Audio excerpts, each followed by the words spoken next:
Thank you all for joining. Today we're going to be talking about a really important topic, advance with confidence, appointments, promotions, and tenure. My name is Naomi Shah. I am a pulmonary critical care sleep medicine physician, and I am serving in the role for this specific session as the Associate Dean for Faculty Career Advancement. And I work in the Office of Faculty Development. So really excited to bring this to you on behalf of the OFD. So what I wanted to do is have our panelists. We have 3 panelists join us for today's session, and I was going to ask them to introduce themselves, and we will start with Seema Patel. I am Seema Patel. I'm Dean for Faculty Affairs and Administration. Great, thanks, Seema. And John Halpern. Hi, John Halpern. I'm Professor of Medicine in Cardiology, and I chair the Committee on Faculty Appointments, Promotions, and Tenure. Thank you, John. And Reena Karani. Good afternoon, everyone. Reena Karani, Professor of Medicine, Bariatrics, and Palliative Medicine and Medical Education, and Director of the Institute for Medical Education, serving on the appointments and promotions and tenure. Thank you so much, Reena. I also wanted to ask Kai Goosens to introduce herself. Hi, everyone. My name is Kai Goosens. I am an associate professor in psychiatry and pharmacological sciences, and I'm also work with mentorship enrichment in the OFD. Thank you, Kai. And Lauren, Lauren Pecorello, are you able to speak for a couple of seconds?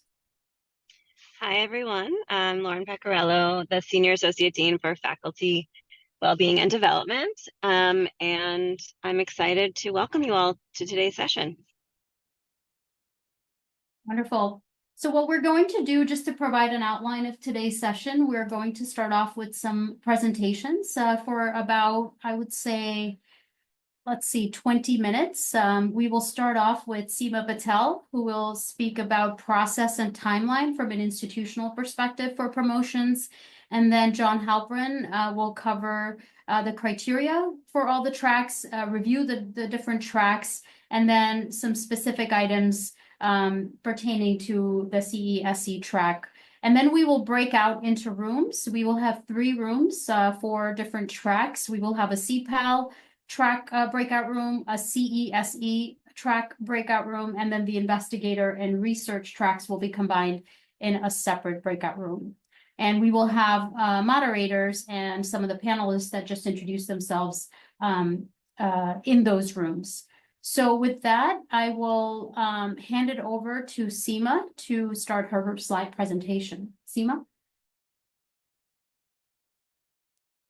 Hi, good afternoon, everyone. Thanks for attending this session. Again, I'm Seema Patel. I work in the Dean's Office on Faculty Affairs. Start off with me talking about processing of candidates and timeline and materials that you need to obtain to get your packet together. So first, before your department even processes the application, you need to get your CV in Mount Sinai standard format, which we have a template for, and all your department administration should have it, or you can reach out to me if you need it. Accompanying with that is a chair statement, which is done by either your supervisor, your division chief, co-signed with the chair of the department, and that's put together before you submit, which depending on which track you're on, you have to complete an addendum, which also we have a matrix for, and that's available online and through your department. And then something you're responsible for obtaining is a list of external reviewers. Once that's all gone through, our committee has a pre-evaluation process that's very robust and reviews the entirety of your application, then moves that along to request letters from the reviewer requesters that you've identified to write letters for your application. And then that goes to our ad hoc committees, either research or clinical, and that gets reviewed to prepare for the full committee. The next couple slides talk about the actual tool that we use to receive your information, how you upload your information, and how it routes through that process. So your department coordinator is the one who is responsible for requesting the application. Once they put in the basic demographics, that comes to you and you submit your CV, your external reviewers, your publications, and the track addendum that you've completed. Once that gets submitted, that comes back to my office, which then triggers what I was just talking about, the pre-evaluation process. That we have a committee of members, either clinical research or reviewing your application to move along to your external reviewers. Again, those reviewers are writing letters for you. They get reminders every few weeks from us just so that we get them back timely. And then the APT review process starts. We have a standing ad hoc committee that meets a few times a month. They review candidates for professor, associate professor, tenure candidates. That then goes to our research and clinical subcommittee meeting, which is once every month, which then follows our full committee meeting. And that's where you get reviewed and then goes to the dean for approval. So our Sinai Central Tracker, this is the view you will see when you receive the application via the Sinai Central portal. It's just screenshots. This is the link where you log in, and then it will show you where to go. You'll see that little attention required. You click there and you'll find your application. This is where you navigate to see what the status of your application is. Once you populate it, you can come back here and go to that faculty transactions little tab that's circled here to see what's going on with your application. This is where you will, once you've submitted it, then you can attach your CV, other relevant documents. Your chair statement gets attached by the department, so you wouldn't have to just attach that. Make sure you hit save, because sometimes when you attach it and move on, it doesn't stay in the application. So this is also part of your view. This is where you'll see additional information that you could populate external reviews, publications, your addendum.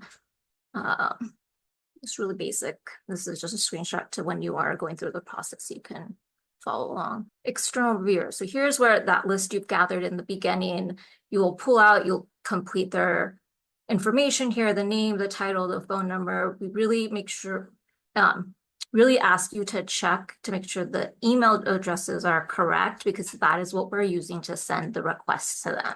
We're not calling them, we're not emailing or paper invitations. It's really through that email. So if they don't have a valid email address, it will bounce back, and therefore those requesters that you put in will not get an invitation.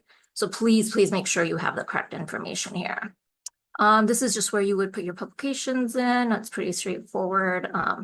Here's a clinical example of a clinical practice track addendum. Here's where you'll complete where that matrix you've already completed is really just transferring the information here. And then submit. These are just links to our resources. They're on our faculty handbook. Great, thank you, Seema.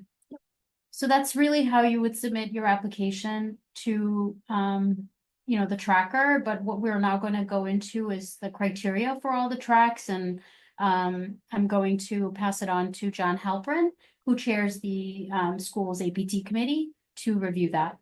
John? Thank you very much, Naomi, and thanks everyone for joining us today.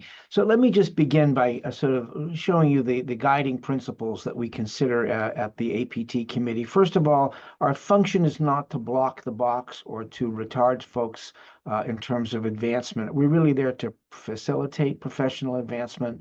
We are, I think, as a most part, a very supportive group of people. We want to see everyone move ahead. We do need to maintain the academic integrity of the schools so that we're careful about who is appointed or promoted to higher rank in the faculty. We're very interested in promoting diversity, equity, and inclusiveness across the school in every department. We want our processes to be transparent so that it's not a black box to our faculty. But most and foremost, we want to assign each member of the faculty to be in the right rank and the right track at any time. So we don't want people trying to struggle figuring out how to advance when the track criteria just feel wrong to that individual. You might be in the wrong track, and you should discuss that with your department chair and your colleagues. And you can always call upon folks at the APT office for help about that. Okay, there are 4 tracks available to full-time faculty. the investigator track, the research track, a track that we designate the CE or SE track, that's the clinician educator or scientist educator track, and a clinical practice and or administrative leadership designated CPAL track. And we're going to talk about the different criteria for each of these tracks. And we hope that as you're with us today, you'll find that there's a track that feels right to you. If you can't find the right track, that does warrant additional discussion with your department chair, because we really think there is a place for everyone in this schema. So with regard to the investigator track, and again, we will have breakout sessions shortly to get into these things in a little bit more detail, but broadly, here the focus is on innovation and discovery, conventional scholarship. We anticipate that as people move to what we call senior faculty, which means associate professor or professor, that they will be establishing or have established an independent research program that is based predominantly on federal or other competitive funding, classically from the NIH, but we all realize how tenuous that structure may be in these moments, and we'll have to kind of evolve with you as we see how that may change. But certainly sustained federal funding or other competitive funding from recognized organizations and foundations are the key to advancement here. We're looking for various metrics of scholarship, education, and service to the institution and to the community. As you move in this rank to the rank of associate professor in this track, we expect that you will be gaining a national reputation. And one of the reasons we seek these external reviews is it's one way that we can assess the scope of the candidate's reputation. And as you reach the rank of professor, there should be evidence of an international reputation for your work. The track involves an academic clock, the conventional upper-out clock. And these times are shown here, where you must advance to the next level, or if you don't advance within that time frame, then either you're not reappointed to the faculty or you should change tracks. And this would be a good reason to discuss this clock with your chair. Assistant professors have 7 years to advance to associate professor. And what is behind this is the idea that we don't want the so-called great one running a laboratory or in charge of a department to keep people from advancing in a timely fashion. These are designed to be protective of the faculty. Once you reach the rank of associate professor, there are 9 years before you either advance to the rank of professor or can be awarded tenure. You are eligible for tenure at the rank of associate professor, and in many cases, people reach both the rank of associate professor and achieve tenure at the same time. So you certainly can be tenured at the rank of associate professor, and you must reach professorship or tenure within 9 years of when you've been appointed as associate professor. And once you've reached the rank of professor, you have 10 years to gain tenure, or again, it's time for either non-reappointment or to change to a different track. I want to point out that tenure, again, is available to associate professors, and we expect all of our professors to eventually obtain tenure. The research track is a track in which the candidate plays a key role as a member of a research team. They may be a leader of a shared research or core facility. They're often collaborating with many investigators in a variety of projects, and they contribute to the obtaining of research funding, but they may not be the funded principal investigator, but their work is essential to our institution's ability to obtain and sustain funding. There is an expectation of scholarship on this track, meaning co-authorship of peer-reviewed research reports and publications, and presentations at national or international meetings of all that goes into managing, organizing, and sustaining a research facility. Again, we expect national reputation for professors. Obviously, an international reputation is very valued as well, and it is possible to obtain tenure on this track. Now we have the clinician educator or scientist educator. We'll be referring to it today as the CE/SE track, and that was relatively recently introduced a year or two ago. We think it's been a real innovation, and it's made life easier for many of our faculty who participate actively as teachers, but they weren't really comfortable in the previously defined clinician educator track, or, for example, in the investigator track. This is a place where many of folks who both teach and engage in clinical care or in research find their home. It includes, as I say, both scientists and clinicians who are recognized as experts in their field, and they also serve as educators. And we frankly expect most of our faculty to be involved in education. We characterize the clinicians as master clinicians for their excellence in clinical practice, and for investigators to be established investigators in their field. These candidates should demonstrate scholarship as an educator in some area of clinical or research scientific expertise, or in any aspect of the health professions. We do have a number of options and outcomes with explicit metrics that will be discussed in the breakout session that go beyond peer-reviewed publications. This is not about simply the number of papers, and we do not have a requirement for funding in this track, although funding, of course, at Mount Sinai is always welcome.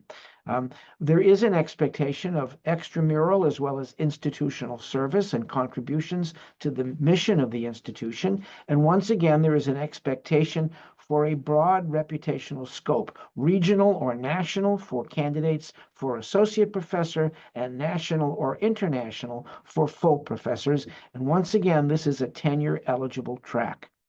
And finally, before we go into the breakout sessions, we'll discuss the clinical practice and/or administrative leadership track, the CPAL track. This is for people who devote 90% or more of their time, effort to patient care in the case of clinicians, or to administration, either clinical or running a laboratory, or in some other way administrative leadership that again contributes to the academic mission of the school. We expect for those who are involved in patient care to be regarded and recognized as a master clinician. We expect leadership roles in a variety of endeavors. We very much value teaching as inherent and essential to activity in this track.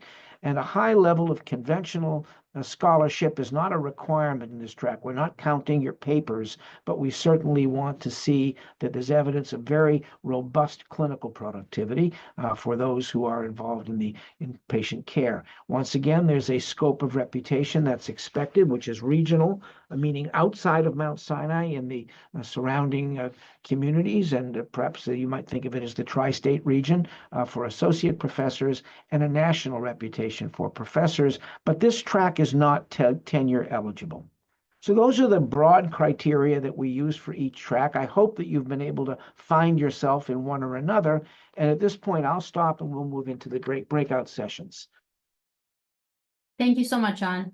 So yes, we are a little bit ahead of schedule. So, just want to cover some housekeeping notes here and just specifics about the breakout rooms. So as I mentioned, we are going to have 3 breakout rooms. One is for the CESE track. Second is for CPAL, clinical practice and/or administrative leadership. And then the investigator and research tracks will be combined into one breakout room. Okay. Awesome. All right, so welcome to the clinician educator and/or scientist educator track. I know it's a mouthful, but it's purposefully a mouthful so that we can make sure we are incorporating all of our wonderful work across the board. What I would love to do is open this up to questions. I know sometimes it takes a little bit of time to get warmed up. So I want you all to think about questions. You can pop them into the chat or you can raise your hand. But before we do that, I wondered if Rena would like to say anything about this track. I have a feeling she might have some words of wisdom to start us off. No, not really, Lauren, just except to say that, John alluded to the fact that this track has gone through a renewal and refreshment from what it originally was. We are very fortunate to be in a space where the role of an educator is respected, regarded, and rewarded as you think through the promotion process and the professoriate. And so I was very, it's an important structural support at at Sinai that I really want to acknowledge, so that the renewal process, which now includes an opportunity for educators who are clinician educators or scientist educators to really show and demonstrate the impact and work that they do in all the various areas of education, have really been put to the forefront. And so it has been already, this is coming up on 1 year since we launched the renewal, and we have had incredible submissions and very, very positive responses from the committee as they review the portfolios of those who are educators across our health system. To share my screen, just to show the addendum that you will need to complete for this track. The core purpose of this addendum is to show all of the amazing work that you do that is not clearly demonstrated on your CV. And this is really what makes your promotion happen. Because the CV just was not designed to do that. This is really designed to show all of your work with respect to these two tracks. So I'm happy to bring this up again as we go if there are particular questions about it, but know that this is the key to completing your promotions process. And then the one other thing that I'll mention is you don't have to fill out every section. It's just the sections that really pertain to your work. So don't feel compelled to complete every single thing if it doesn't fit into the work that you've done. It's really meant to only highlight the types of work that you do. Joe, go ahead. I'll stop sharing and we can come back to this. Yeah, I have a question about timeline. I saw in the researcher slide that there's sort of like an expectation that people will advance within a certain time frame, and I'm curious if there are expectations, minimum or maximum within this track. There are not expectations for this track, and Joe, just to clarify, not the researcher track, very specifically because Sinai has an investigator and a researcher track, that the max time at rank is only applicable to the investigator track, not the researcher track, or any other track, clinical practice, administrative leadership, CE or SE track. So there are no expectations. That said, I know Lauren and I would probably suggest that the conversation you have with your mentors and chairs is thinking through that in the context of everything you're doing and everything that makes you whole at work. And so while there's not a sort of guideline, if you feel that there is a time where you're not progressing to meet your full potential in a way that you see possible, then I think it's really important to work with your mentor and your chair to sort of think through that. Yeah, perfect. I'm going to read out this question from the chat. How much weight does a Google Scholar index score have when being promoted from associate professor to professor on this track? And if significant, what score is desirable? The Google Scholar index score is not weighed, and therefore there are no cutoffs because we don't look at them. The whole breadth in this track, to your question, Cynthia, about including all the outputs and impacts of the roles and responsibilities of an educator, is what provides the committee and your external reviewers evidence of your regional and or national impact, right? And so that is the criteria are to demonstrate impact, right? The associate professor level, this idea of developing a regional impact. And how does one show it? Through the efforts and outcomes and impacts. That's what the matrix does. So a sort of number like that does not play into it at all. Thank you, Rena. Ken, Ashley, please go ahead. Yeah, so this has gone back and forth. I'm just wondering, can other Icahn School of Medicine faculty be your reviewers, or is it only external reviewers? Because some people have said internal can. I read the form and it says no. So I'll pull up while we go through the next question. On the website, there is a link to a document that talks about exactly how many, and for each track that varies, and for each rank that varies. So there is a table, and I'll pull it up while we go to the next question, and I'll put it in the chat. But there are restrictions on the number, and it is not just by track, it's also by rank within track. Uday, you can go ahead and ask your question. Okay, thank you. Hi, Dr. Karani. The question that I had two questions. One is, the CE SE track, that is a recent development, and you guys put in a lot of effort in that.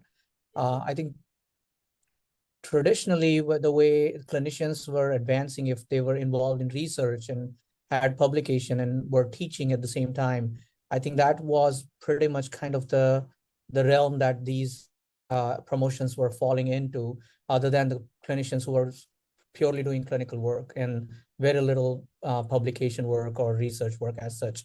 I've been looking at this promotion piece for a while now, and I think what it looks to me, the daunting part of this is the educator piece has been created to the part that it almost demands you to be like an MHPE or someone who has done education part and has this evaluation scores come back to you from students and things of that nature. And not all of us have gone through that kind of a process in our careers. I'm almost 10 years into my position. I have a decent amount of research and a lot of teaching that has gone through bedside teaching, formal conferences, lectures, all types of teaching methods. So I'm just trying to get some help in trying to aligning this into my profile so that I make it as good as possible. I'm pretty sure other people have the same question probably. Thanks for that question, Uday. I would actually say it's not. I would say that like 99.9% of individuals at Sinai who go up on the CE or SE track have nothing near an MHPE or an MED or ED, any of that. They're all consummate educators. And I would say it's actually a system problem when you teach as significantly as you say you do to not get evaluations. And that is one area that I'm going to offer as a tip. As you get involved in teaching, no matter what you're teaching, to ask before you teach how you're going to get the data.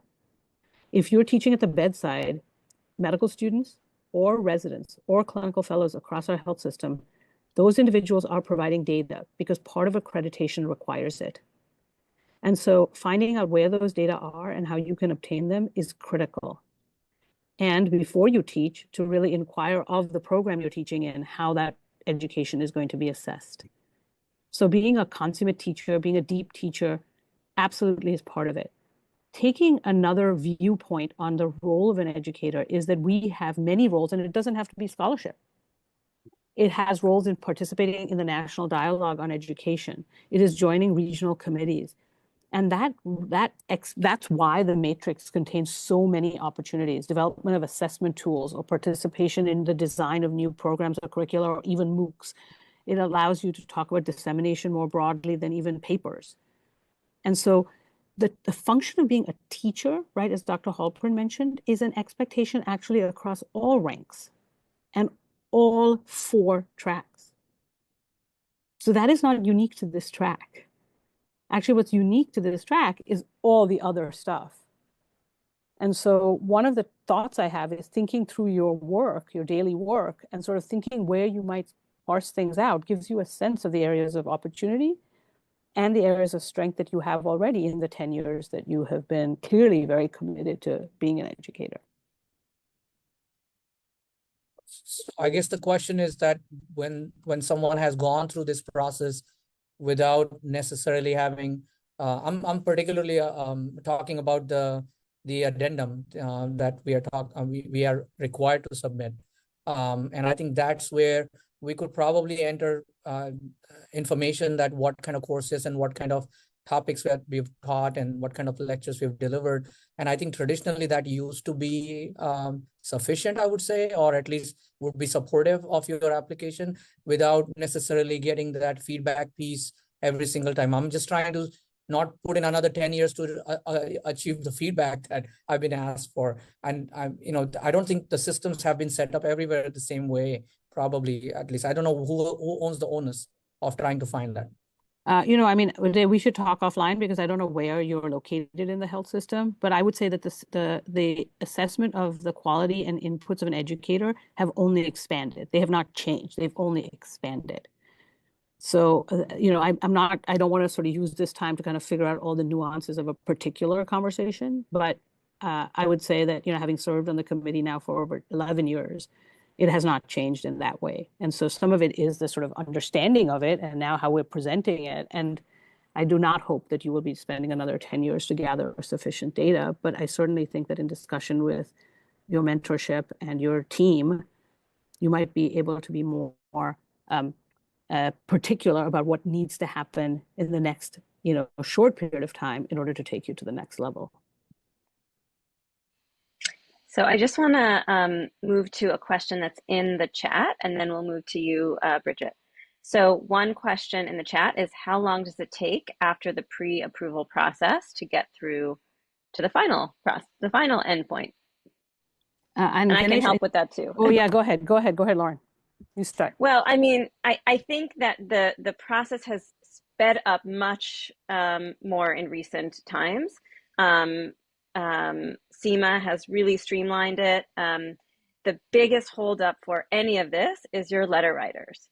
So I wanted to just put in a little plug here that if you're a Sinai faculty, you are allowed to contact your letter writers to, number one, introduce the idea that they're going to be hearing from Mount Sinai about writing a letter for you. And you may even want to ask something like, I'm going up for promotion. Would you be willing to write a strong letter for me? And if they say yes, then that's really all you need to know. And they would be a person you would put on your list. So letter writers are often the holdup. You won't be told at any point who has written their letter yet, but you can ask how many letters have come in. And at that point, you could send another nudge to your letter writers to say, hey, just making sure you received an email from Mount Sinai about writing my letter. When you have the chance, please do so. And then they will say, oh, I've already done it. Or, oh, yes, I forgot, I'm going to do that. Remember, they cannot email you anything. They cannot email you the letter. They must email it to the email that they received the invitation from. So anyway, the holdup is often the letters, and that is really the sort of defining factor of how long it can take. And I would say probably the average these days is between 3 and 6 months. And it may be slightly faster or slightly longer if the letter writer thing is an issue. And does that sound about right to you, Rena? Yes, it does. I think the letter writer is the biggest barrier, and the process has really sped up just incredibly under SEMA's leadership, just incredibly. All right, Bridget, why don't you go, and then I'll read off the other question in the chat. Sure. Thank you so much. This is so helpful. I was wondering if you could speak to the difference between the investigator track and the science educator track, and how you know what the best track is for you if you are a clinician and you do research. That's a great question, Bridget. So I will say that, the investigator track, if you think of the sort of ideal phenotype of that track, it's somebody who's spending the vast majority of their time in the very early part of their career considering how they will become a fully functional, independently funded researcher. And that research funding is largely derived from NIH funding as opposed to foundational funding, such that the person who is coming even up for associate professor has begun to really have quite clear evidence of their independence from their mentor or from their training supervisor. They will have an R01. They might have more than one R01. They might be going on as a professor. They've got an international or national reputation. They have multiple R01s, or they're moving on to different types of NIH funding. The independent, if you will, NIH or government-supported foundation funding, as opposed to foundation funding, is the defining feature of that track. I see. Thank you. The scientist educator is someone who spends some time doing research, right? They might be a PhD, they might have the research, they certainly are investigating, they're participating in that, and they are really not that independently funded, if you will, operation. like an investigator on the investigator part. Thank you. Sure. Daniela, did you want to ask your question? Sure. Yeah, I'm kind of just struggling to think about who potential writers would be. I have a somewhat unique situation that I was promoted at my last institution, but then when I was hired at Sinai, I had to ask letter writers again. So now I'm thinking, do I want to bother these same people to write another letter? But anyway, that's a very specific me question. But my question was about the requirement about former mentors. It says no former mentors can be letter writers. But I wanted to know kind of mentor is obviously a broad term.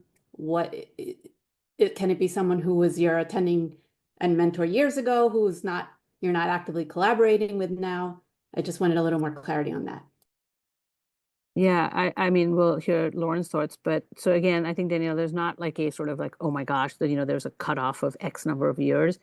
But I think that one way to think about it is that someone in your remote past is very likely to be an okay letter writer, especially if they've known you. However, someone with whom maybe you've collaborated more recently with, either on projects or presentations, is probably not, because they're just too close. And so that arm's length concept that just is more of a gestalt feeling that you have is probably going to be the best guide for this stuff, right? So if you're collaborating with them, you're reaching out to them a lot, they're still engaged with you, it's probably not an arm's length reviewer. The one tip I have on letter writers is to really, really work with your chair, because you realize that one of the things that happens as you get promoted, and I'm sure many of you already have, you're asked to write letters for those coming through academic medicine across the nation. And so your chairs have contacts,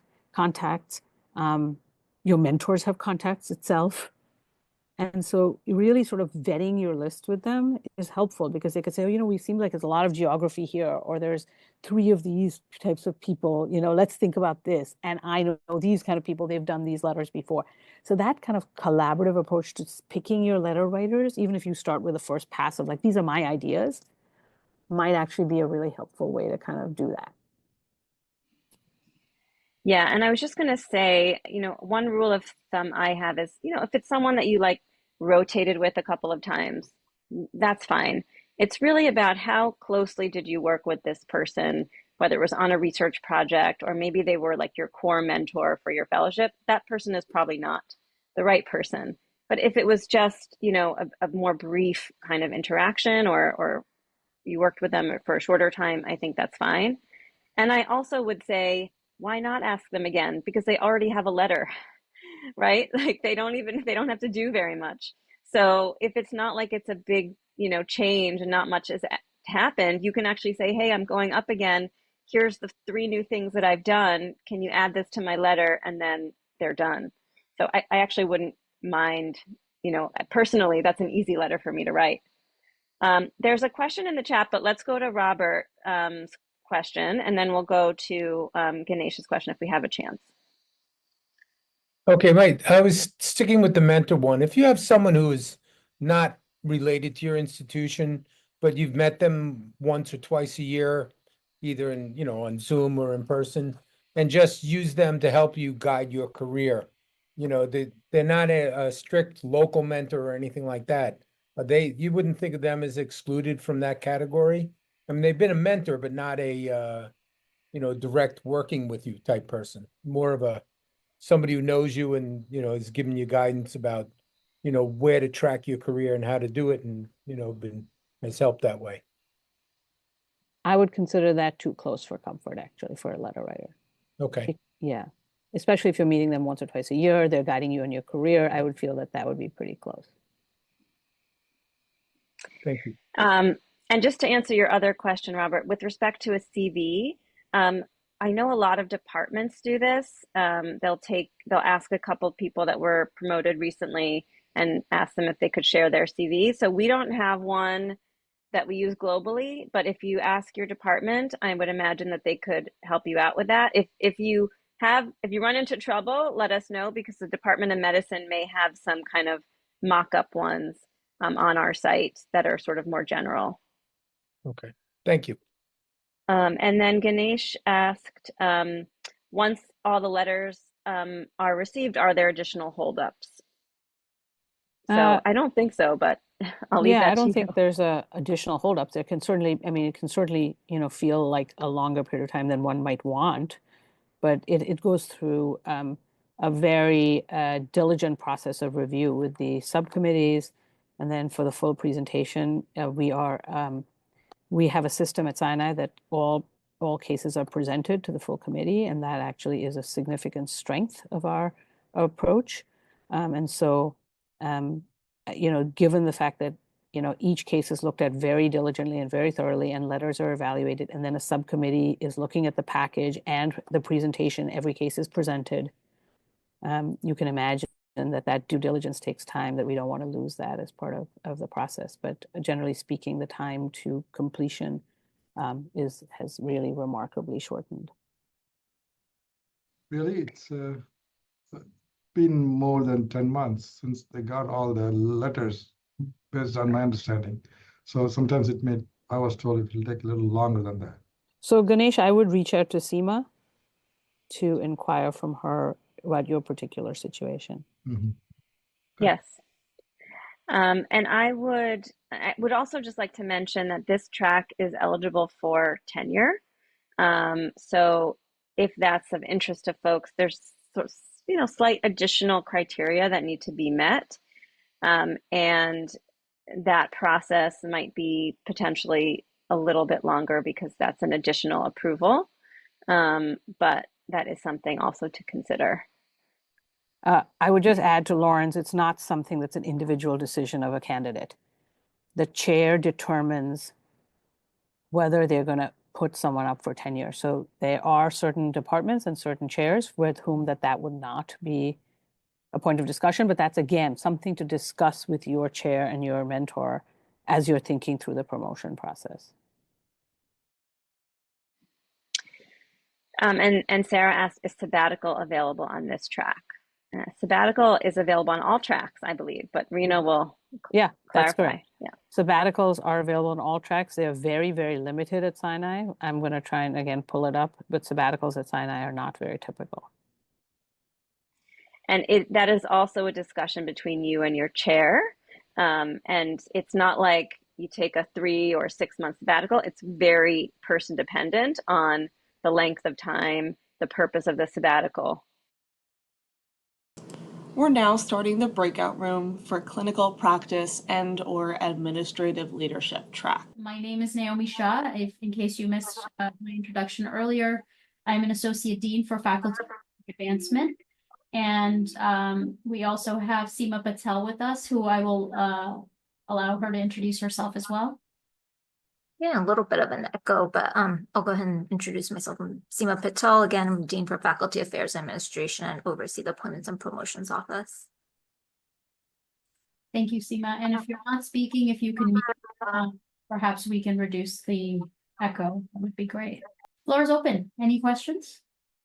I had a question. Hi, this is Brendan Connell. I saw the slides earlier with interest. I saw that one of the criteria for promotion to associate was a regional presence. I was just wondering if you could give us some examples of that or describe more about what kind of presence successful applicants have had in the past.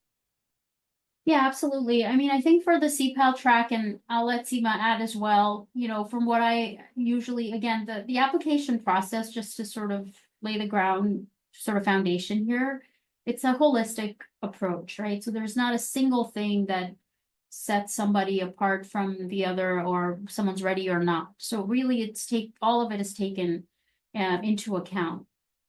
So regional presence really means sort of what your regional presence is. Regional to me is local. So what is your local reputation in the institution in New York City? And then sort of our local hospitals, right? So that would include referrals that individuals get from clinicians for the specific niche that you have, how well you're known in the regional area, like again, the New York City area, and maybe broader if you have a few more years.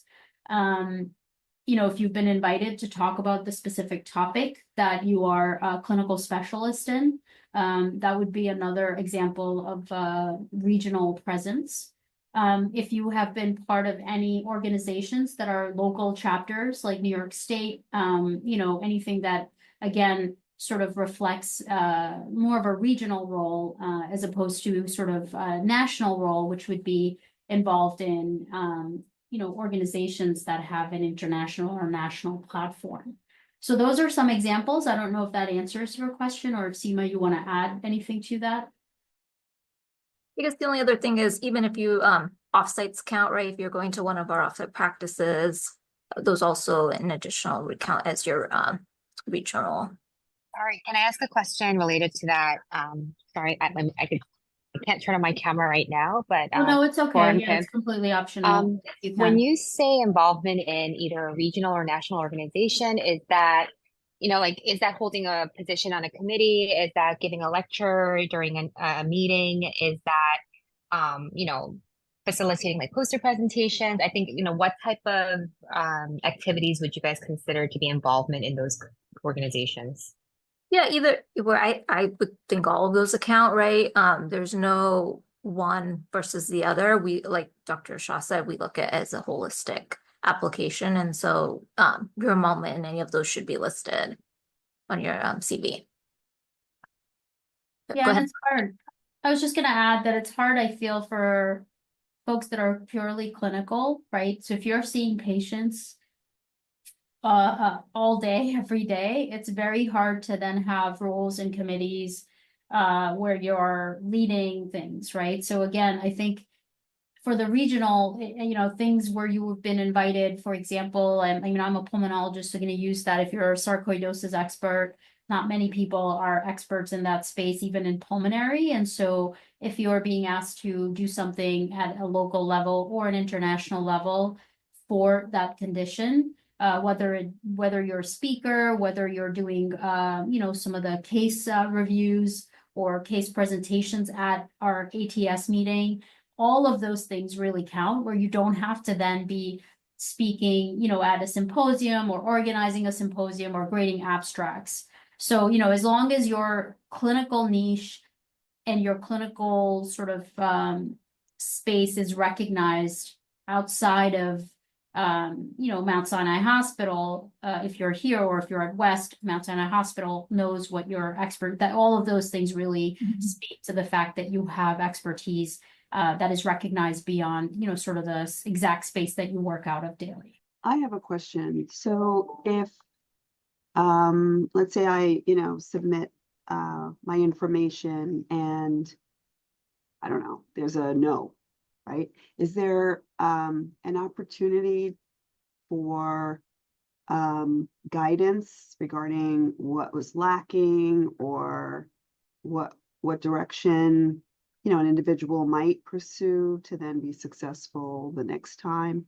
I'm assuming not everyone is successful as they go through the first time, but my question is kind of geared towards how do you kind of guide people in the right direction to actually, get the promotion if they don't have all that's required? Or Yeah, we have a very rigorous review process, right? We would never send it to the application or to the full committee if there was any sort of inclination that it's going to be a no, right? We would work with you on your application from the beginning to when we get to a yes, right? We would never send your application if we're going to think it's a no. The committee rarely says no. And even if it gets to committee, they're like, oh, well, we would like to see this, this, and this. We'll put it on hold, right? We'll give you the opportunity to get additional information and we'll take it back. And so there's a lot of options, a lot of opportunity along the way where we will work with you to get what we need to get you through that finish line. And you can seek advice before you even put in an application. Say, I don't know if I'm like ready to be put in. What do you think I should have more of? How can I change my CV? You just reach out to either me, Dr. Shah really is great at that. I'm sure someone in your department also is probably a good resource, but we really work with our faculty to make sure they're promoted. And the promotion process, is it once a year or is it biannually? How often does it happen? Or is it just like continuous around the year? Continuous around the year. Continuous. Okay. Yeah. The committee meets once a month.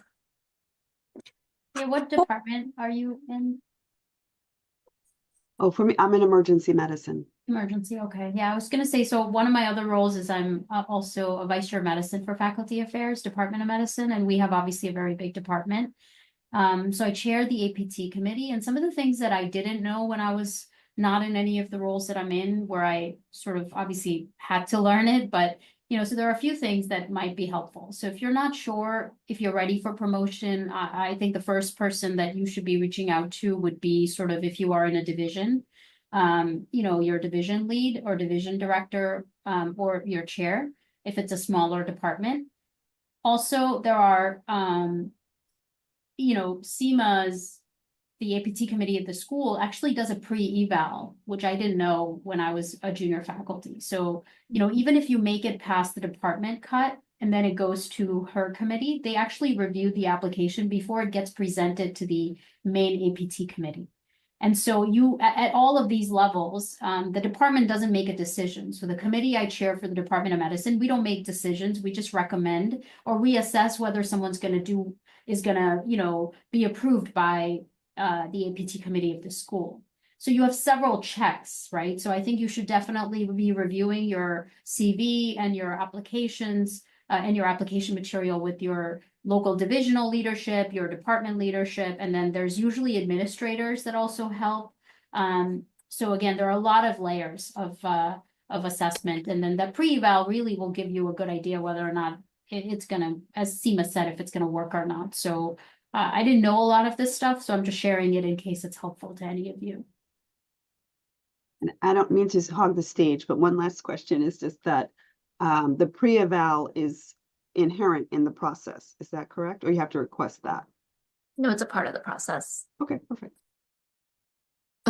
Guys, for your references, I hear it should be people. Can it be people but haven't been at Mount Sinai in a long time? And what's the process for that?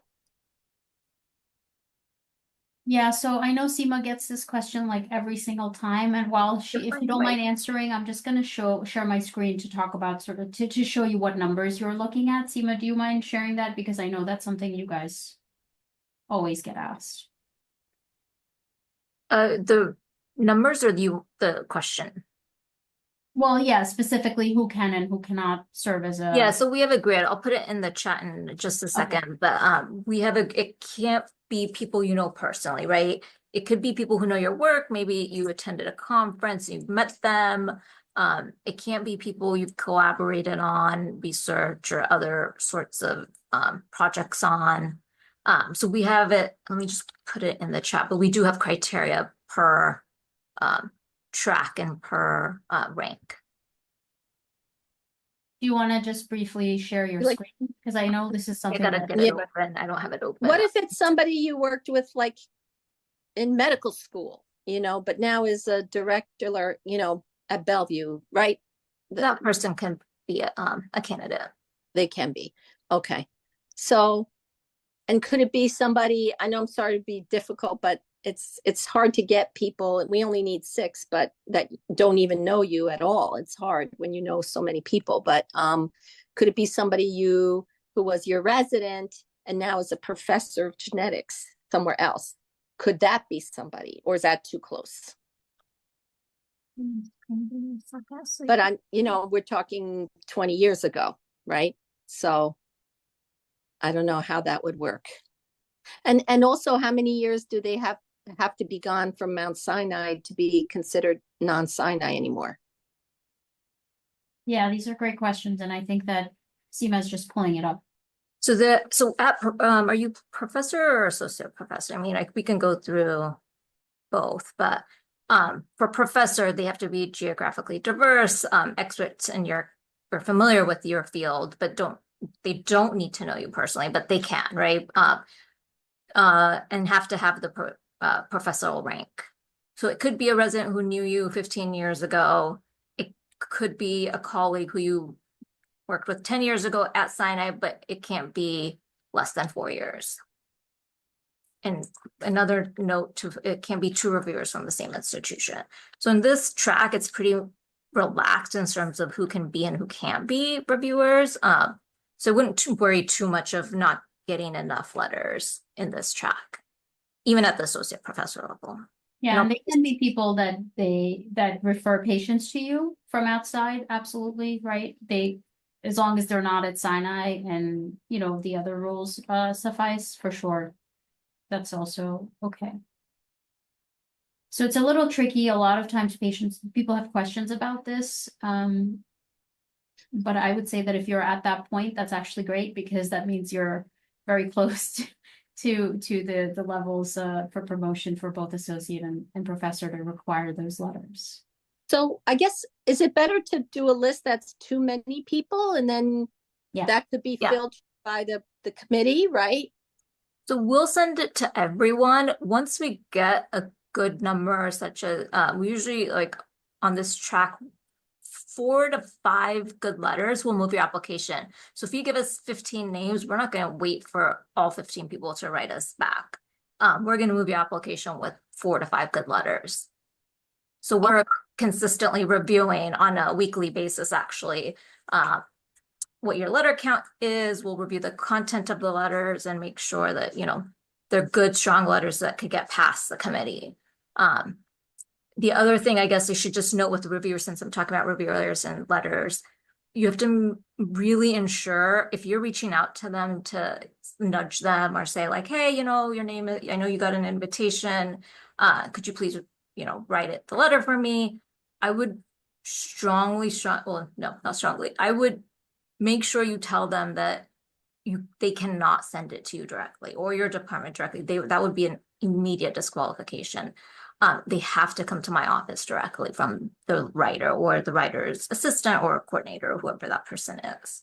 Wait, I'm sorry. So could it go to your division chief? No. No. Oh, it has to come back to me. What about like a personal reference? Like I already did this, so it's too late now, but I had a patient write a letter for me, just not as one of the reviewers, but just as a add-on to support like my application, right? As a clinician, a patient who became a neurosurgeon, so I had asked him to write a letter in support. He's not a reviewer. He's just an extra letter, right? We still would not use that. It would have to be an external reviewer who is on your list in your application. Does that help at all to have extra letters? Because I've seen people do that, like supportive letters as part of your promotion. Not in our process. These are the external reviewers are the supported letters that we use. Okay. Yeah, and about the letters, I know it's something that it's for CPEL especially, right? Because again, you're providing care or have administrative roles in the hospital. So it's not like you really have the time to always network.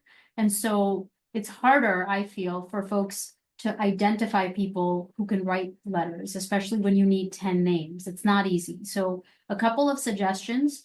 For sure, ask your division chief or department chair to help identify people. It's not unusual for me to get, requests for letters for people I have never met.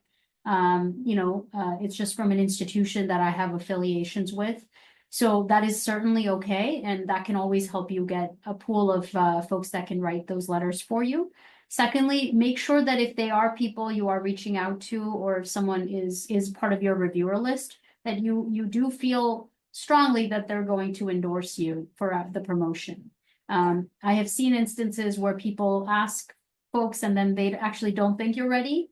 And that's not helpful to you, right? So if you think you're ready, the institution thinks you're ready, your department chair thinks you're ready, make sure the people who may be at institutions where it's harder for them to get promoted, or they may be surprised that you're getting promoted within 5 years or whatever it is. So just be mindful of that and make sure that you kind of have a sense of it when you put that list together before you submit it to SEMA. Any other questions? I have a question. On this reviewer. Wait, go. Sorry. Maria can go, and then we'll come back to you, Devaldo. Or if hopefully I said your name correctly. Can you say anything about what you ask the reviewers? Is it just like, can you review this person's application as a whole and let us know if you think they are ready for promotion? We don't ask them specifically questions to answer, we do give them your CV, your application, basics of your application, the chair statement, and if they think you're ready for promotion based on those documents, your matrix, and I think that's it, all they get. Pretty sure that's all they got. But it's less of a letter and more of just like a yes or no. No, it is. They write a full letter. I mean, we sometimes get 5-page letters. Not normally, but I have seen 5-page letters. There are a few pages, 1 to 2, 1 to 3 pages usually. Thank you. These people who, I guess, you know, as faculty, you know a lot of people, and the reviewer, maybe you have been asked to be a reviewer for someone too. They whip them out like so fast. I feel like it doesn't take very long to get reviewer letters back anymore. I mean, maybe back in the day it used to take months and months and months, but my experience is within a month we have enough, or 2 max. Yep, Devaldo. Yeah, thank you. I have a question, and I'm sorry if this was already answered.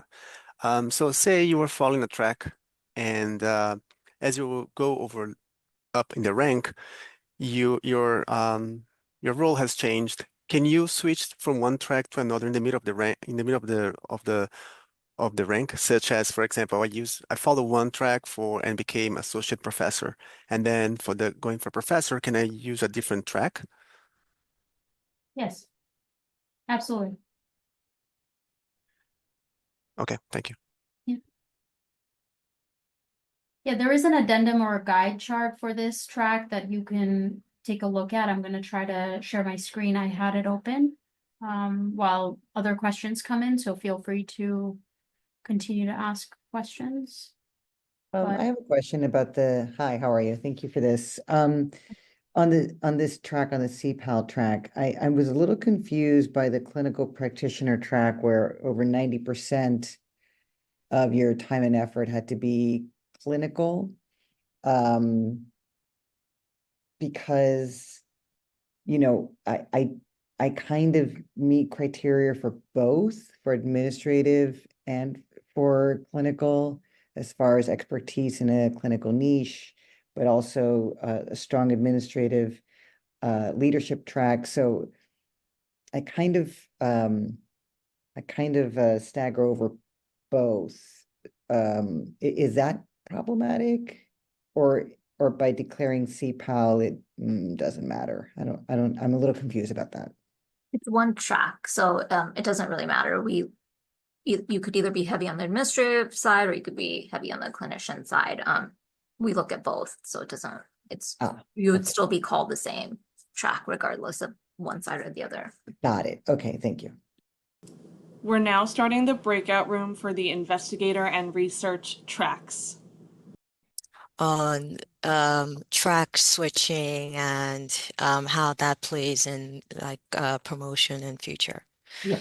Let me just take that one. So there is always the option to switch tracks. You should discuss with your department chair, and at that point they will ask. It's similar to a standard submission in which you provide your updated current CV in the Mount Sinai format. You have a chair statement that explains the reason for the track change request. It is submitted to the APT office through Sinai Central, and your coordinator in your department can help you with that part. And then depending upon what the track is, we may or may not need external reviewers. If it's, for example, someone moving from the investigator track to the clinician educator or scientist educator track, as it seems was your case, we can usually handle that without the need for external review, unless a promotion is also sought at the same time. If you're moving, for example, from assistant professor to associate professor, any time that either a new appointment or any advancement in rank, meaning to associate professor or from associate to full professor, we do need external reviewers. We don't move people up or into the institution at a senior faculty rank. Again, that means associate professor or full professor without letters from external reviewers. I have a quick question. So when you go up for tenure, I mean, I've gone from assistant to associate, and I know how the paperwork Yeah. We had requests all those letters, and etc. So, and you go for tenure, do you go for an extra committee?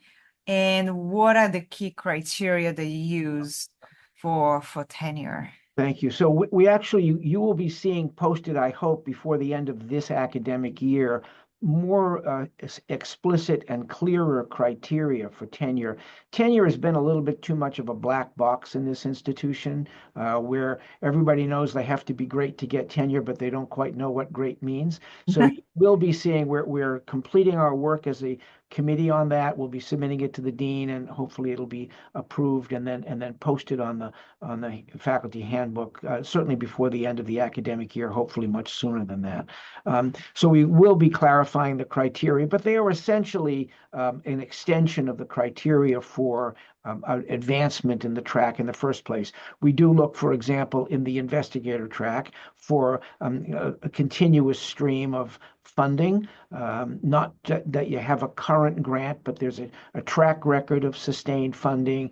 Typically, there will be grant applications under review, that kind of thing. Secondly, scholarship. We don't count the manuscripts, but we certainly consider the quality of the manuscripts. We have had people reach the highest ranks of academics at this institution with relatively few but amazing publications in the top journals with extremely high impact factors, very high typical indices like H indices. We recognize that there is no single metric that can capture everything that our faculty do. So we have flexibility in mind, but we certainly want to see solid evidence of, in the case of the research and investigator tracks, of scholarship and of discovery and of innovation.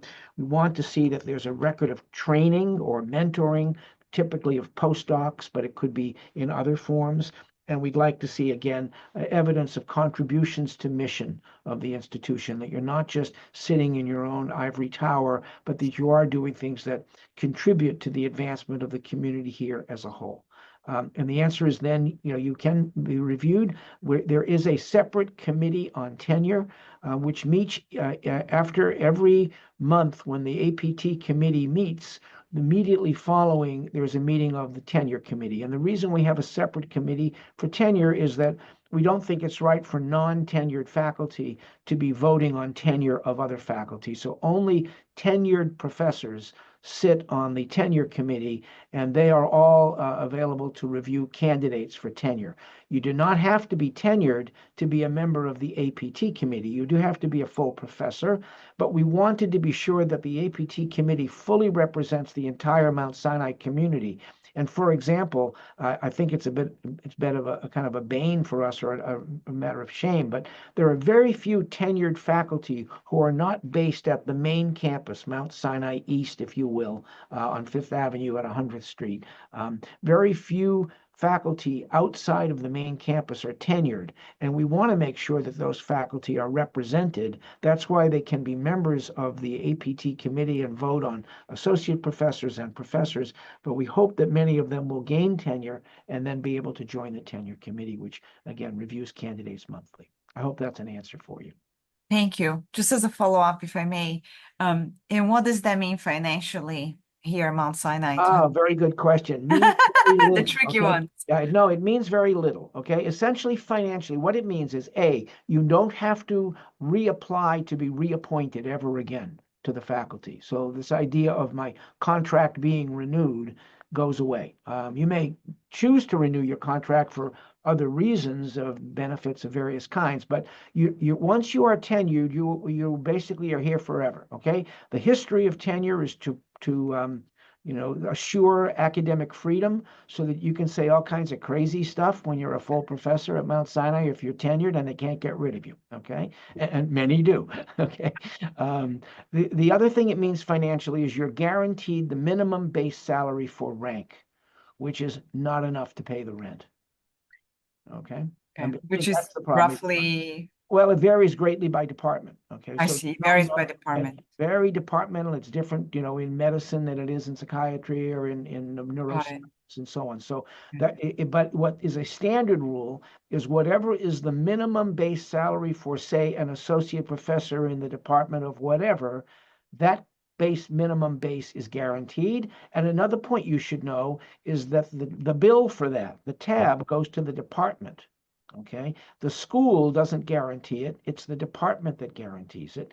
And therefore, it's the department chair that's making the decision whether he or she is prepared to support this faculty member forever, admittedly at the minimum base salary for rank, and they can't get rid of them. And that's why we respect greatly the recommendation of the chair that they believe this candidate should be tenured, okay?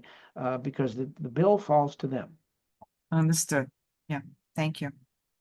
My question is basically about the clocks that run on the investigator track and the other clock that we would probably need to have in mind of when we need to submit our packet by in order to, have it considered and receive a response on it before the clock on the rank on the investigator track runs out. And basically, how we manage those two things to be confident that we're not going to run out of time. Yeah. Okay, thank you for that.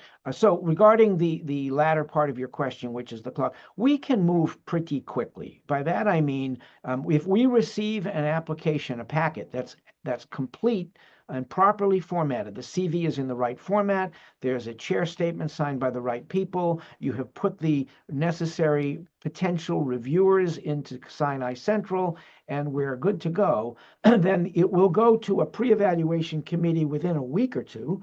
The pre-evaluation committee simply reviews the packet to be sure this is a sensible packet for their person is in the right track. They're asking for the right next step in their career. They're not here doing a comprehensive review of all the qualifications. They just want to make sure that we don't embark on requesting letters of support from external reviewers and the candidate is seeking advancement in the wrong track. Okay, so that's a very quick process, and within a few days, no more than 5 or 6 days, the pre-evaluation process is complete. At that point, the committee office staff has been authorized to send requests for external review. And all the folks on your list who qualify, what that means is you have to meet all the rules that are specified in the faculty handbook over who can be a reviewer. They can't have worked with you at this institution in the last 4 years. They must hold at least the rank that you are seeking in whatever institution they're in, or some parallel structure if they're in industry or NIH or something like that. They have to meet those requirements. Once we see that all the reviewers are qualified, they get an email, which basically seems to come from Dean Charney, that says so-and-so has been proposed for tenure or for whatever is the next step, and we seek your candid recommendation. We understand that you are busy, and we appreciate your doing this. You have the right not to respond. We will not disclose to the department or the candidate who has responded or what they have recommended. That is held completely in confidence. We will, if we don't hear from enough people, and I'll come back to the issue of enough in just a moment, within 30 days, we automatically send reminders. And if we don't hear from them within another 30 days, then we come back to the department and say, we need more names. And simultaneously, we will send another message to those original reviewers, say, we know you're busy, you don't have time to write a letter. Could you complete this very quick checklist, which basically says, good for education, good for science, whatever it might be. We won't ever promote someone based only on checklists, but it can be additional support if we've already received several letters that are highly supportive. There is no minimum number of letters that we must receive, even though they ask you for 10, 15, or 20 names. That's because we don't expect to get 20 letters back in a timely fashion. But if we get a reasonable number, and I really don't want to put a specific on that, we have promoted people with, say, 3 letters when they're all extraordinary, this person deserves the Nobel Prize letters, then that may be enough. If there's mixed reviews, we would need more reviewers.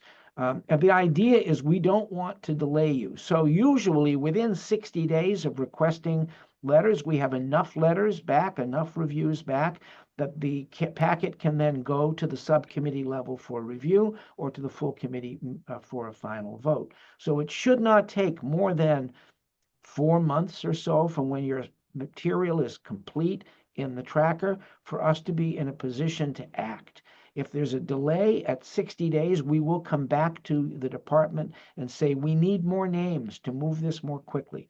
It is not a process that should take 6 months or a year for any rank or any or tenure, for example. We should be able to do it all within 3 or 4 months if the materials are properly completed and submitted. So I'm going to read a question from the chat. It says, if you're an associate professor without tenure, how do you determine which is better for your next step to request promotion to full professor, or should you seek tenure as an associate professor? And are there differences in the application process? Now, the application process is really the same. And as I say, we'll be a little bit more transparent in the next couple of months about what the exact criteria are for tenure.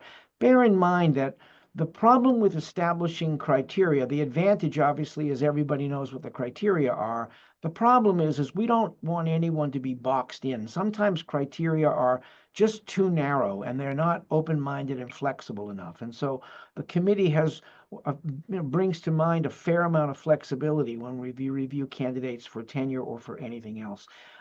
It is the typical path on the investigator track is for a faculty member to reach associate professor and then tenure and then reach the rank of professor.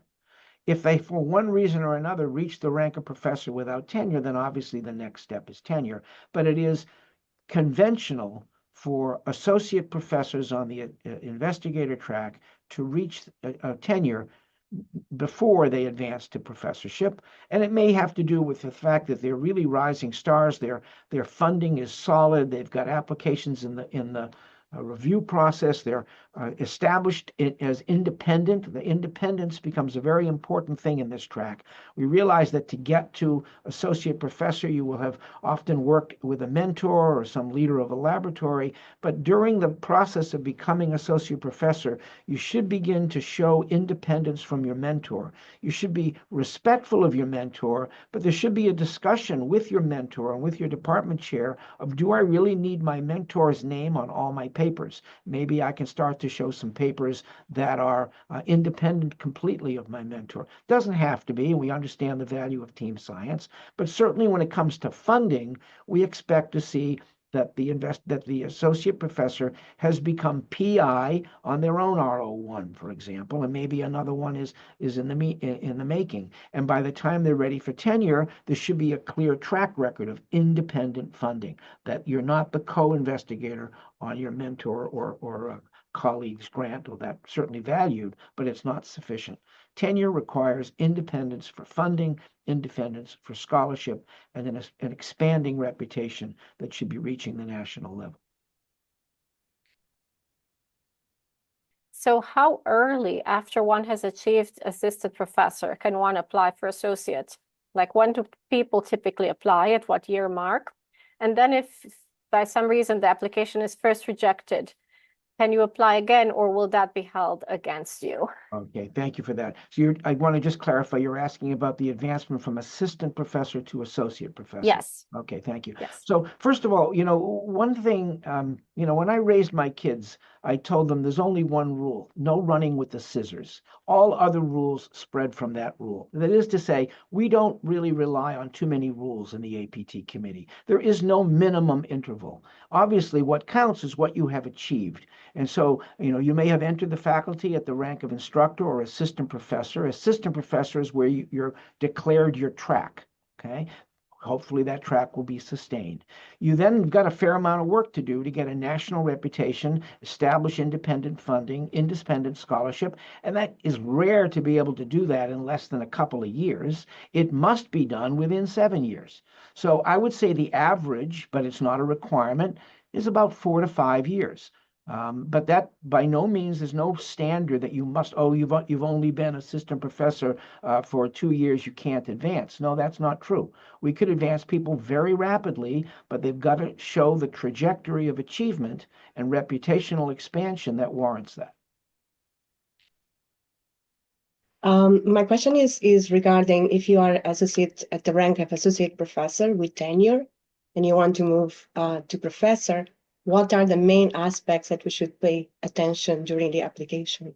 I think there, for example, establishing evidence of an international reputation would be very important. When you want to become professor, again, I presume this is the investigator track, Yes. there's an expectation that you should be gaining an international reputation. So, for example, when you select those reviewers to comment on your work, you should be picking people from outside the United States, at least for several of them. And I want to remind you that these are not people who have necessarily been colleagues. You may never have collaborated with them, but they are familiar with their your work. They may work in the same field. They have read your papers. They know the impact of your work on the science that you're or on the discipline that you're engaged in, and they can say, yes, you know, Dr. Pinto has made substantial contributions. She is widely recognized as a pioneer in this field, even though I haven't worked with her directly. That's perfectly fine. That's exactly what we want to see. Okay. You are regarded as a rising star and all of that kind of thing, okay?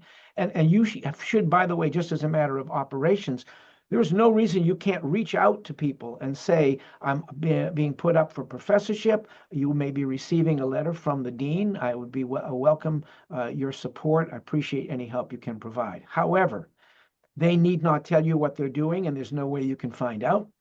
We insist that their letters be submitted by email to facultyappointments@mssm.edu. We will not accept a letter that has come through by any other route. It can't come to you, can't come to your department. It has to come directly to the dean's office through that email address, which is widely available and will be on their invitation letter. And I think feel free to do that. You can contact them and say, I'd appreciate your support.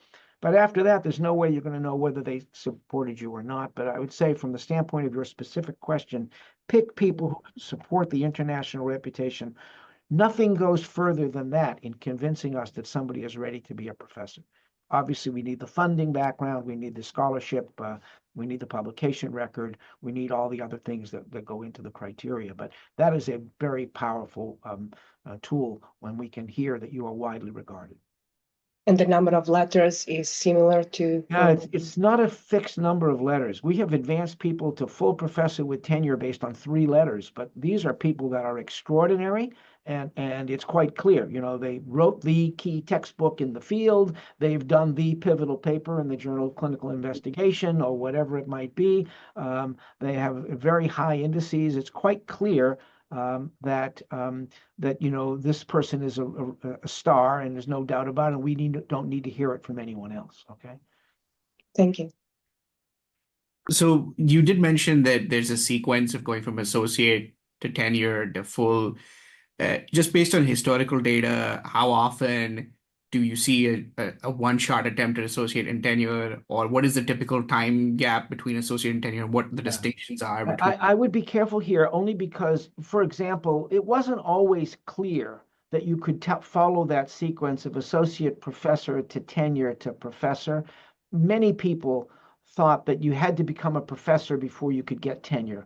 And that was just a mistaken impression. And I want to clarify that Dean Charney has made it very clear to the APT committee that to him, the norm is you are associate professor, and then you are tenured, and then you reach the full professorship. So as that message has gone out to the community, there's been a shorter timeline for acquisition of tenure from the rank of associate professor. That's why I want to be careful speaking in averages, because there's a bit of a time lapse that has occurred that I think affects the answer to your query. But is there, just to follow quickly, is there a distinction on what criteria would suit that first step of associate versus tenure? Or? So you might have gotten your second or RO1, and now there's a third application in the mill, and you said that person's really ready to be associate professor, and we're getting some good numbers. But when you want to get to the rank of tenure, there ought to be a track record of funding. Okay. There should be, it's not just you got your first one last year and your second one this year. We ought to see this person is going to sustain funding. They've shown us they can sustain funding. That would be one metric, okay? That there's not like the last paper was published in 2021, okay? We also look and say, well, and again, it's always hard for us because we really want to stay away from absolutes, but we'd like to see some senior author papers, and that number is increasing. The corresponding author, last author, whatever you want to say, rather than necessarily first author papers, which is typically an earlier stage of career. We do apologize to everyone for how the breakout rooms abruptly ended. Please note the next section of this video is the main session. We have removed some of the discussion and we are diving right into the great closing questions. Great. Well, welcome everybody back to the main room. You know, what I wanted to ask our panelists was for them to share their #1 tip for faculty looking to elevate their careers, and sort of what's the game-changing insight they want to share with the audience, or what they want you to walk away with. So keeping that in mind, and hopefully keeping your response to a minute, if possible, I'm going to start with John. And you're on mute, John. If you can unmute, that'd be great. Thank you. Thank you. Thank you. I would say the following. First, keep your CV current all the time, okay? You do not want to be in a position where your chair is suggesting that it's time for you to be promoted and you've got a whole, mountain of work to do to bring your CV up to date. That should be like a weekly thing that you do. Keep your CV current. That's point #1. Secondly, realize the importance of scope of reputation. That means you should be looking for opportunities to hobnob with people outside the institution. Your chair can be a way of doing that, whether it's getting on national discussion panels at scientific meetings or whatever, right, working on guideline writing groups, other ways in which you can advance. But the idea is that way you're making contacts, people will get to know you and have an opportunity to comment, and they could be potential reviewers. I think finally, keeping in mind the main criteria for advancement, which involve, in the case of investigator track folks, funding. Secondly, scholarship and discovery. Your role in education, mentoring, and training. And finally, your contributions to the institutional mission. I think those are the things I would say for investigator and research track candidates are the most important. Thank you. Great. Thank you so much, John. Seema, do you want to go next? Sure, I'll talk about the process piece of it. Like Dr. Halpern said, it's really important to keep your CV up to date. We find that a lot of applications that we receive, the CV is outdated. So that's a great point from Dr. Halpern. As you go through the process, reach out. You have a lot of resources on campus throughout the health system that can help you answer questions before you're submitting an application. I think it's really important to reach out, Dr. Pecorello, Dr. Shaw, Dr. Halpern, Dr. Karani. There are other committee members who aren't here, always mentor and advise a lot of faculty to help them get promoted. So I would say that would be my advice, to really reach out to all of us, any one of us. Thank you so much, Seema. And Rena? My tip was going to be something related to the SCCE track, and specifically to say, don't wait to have a discussion about promotion to begin looking at the addendum. Pull the addendum early, start looking at the areas of focus, start thinking about your work in that context, and think about how you might even just place some of those things, even with a pencil, in various categories. So it gives you a sense of the depth of your work and impact, and it also gives you a sense of where are areas of opportunity. And so pull the matrix, hold on to it, keep it close by you, and use it sort of as a formative piece of feedback to yourself as you're engaging as a CESE faculty member. Great advice. Thank you, Rena. Thank you, Rena. Kai, did you want to give any parting thoughts, pearls of wisdom? I would say a question that we often get here is, how do you choose the people that you ask for letters? And I think it's important to realize that networking is a really big part of that. You're not just asking for people who are familiar, who are in your field and will have read your papers, but it's really about like who you've met at conferences and who you've interacted with in other contexts as well. And so that should really start years before. So that's another thing that you really should be thinking about as you interact with people in professional contexts is, does this person know me, and have I interacted with them enough to think about them as a letter writer for my tenure application. And so that networking in advance is really important for that. So that's another thing to think about ahead of time. That's a really good point, Kai. Thank you. Lauren? Yeah, I have two pieces of advice. One is to make sure that you review the criteria now, so that if there are areas in which you think you can further develop your portfolio, that you are thinking about that now or before you're going up for promotion. And then also, I lost my second point. I think I lost it. You go, Naomi. If I remember, I'll pop it in the chat. Thank you so much, Lauren. Yeah, it's almost Friday, so that's how I see that. Almost there at the end of the week. But I guess mine would be really, don't be afraid to ask for help for anything, right? I feel that this can be a very scary / daunting and time-consuming process, but there are many, many resources. There are resources at the divisional department level and at the institutional level. So all of us, but really your chairs and your chiefs are also there to help support you. There are also resources for people to help you complete the CV and the educational addendum, you know, for a fee, but there are those folks that we'd be happy to put you in touch with if that's something you need, if you don't have time to actually work on your stuff.